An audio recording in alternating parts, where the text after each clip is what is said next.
Rapidement, Monsieur le Président, moi, quand même, je voudrais vous faire part d'une immense inquiétude. Ce n'est pas le maire que je suis qui est inquiet, mais c'est de très nombreux élus. Cette loi va transformer notre paysage. Pourquoi pas?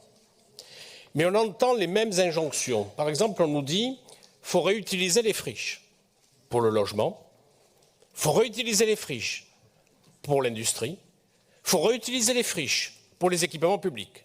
Sauf que ce sont les mêmes friches. Et qu'elles vont être chères, ces friches, parce que tout le monde va y être dessus. Et que le but de tout ça va faire un renchérissement du foncier. Parce que, qu'est-ce qui va se passer? On va chercher à renforcer nos centralités secondaires. Parce qu'on ne peut pas faire autrement.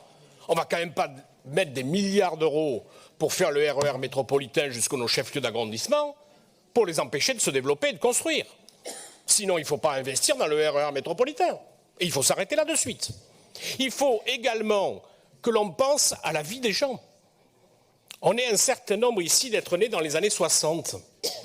Vous avez vu ce qui s'est fait dans les années 60? On appelait ça des ZUP. Alors ZUP-ZAN, hein, ça se ressemble beaucoup. Et on s'est dit tous, à la fin des années 80, jamais plus. Et on a d'ailleurs créé une société qui s'appelle l'ANRU, et on a mis plusieurs milliards d'euros dans la Cour des comptes, a dit que ça avait été mal dépensé pour réhabiliter ces bâtiments. Et vous voulez qu'on fasse la même chose? Qu'on entasse des gens les uns sur les autres et qu'on puisse ne pas développer nos secteurs? En Gironde, c'est 20 000 habitants par an qui viennent, qui est un solde naturel. On les met où? L'hiver dans les campings, mais l'été, on les met où?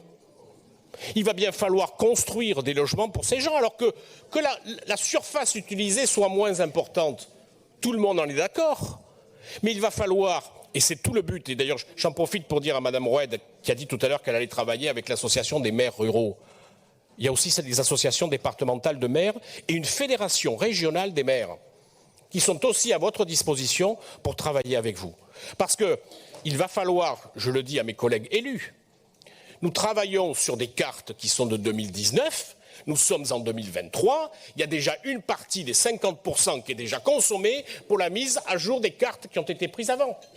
Et les équipements publics sont dedans. Donc je vous le dis, mes chers collègues, dans tous vos territoires, qu'ils soient urbains, périurbains ou ruraux, on va changer la vie. Alors on peut être d'accord de changer la vie, mais il faut au moins prendre la vie des habitants.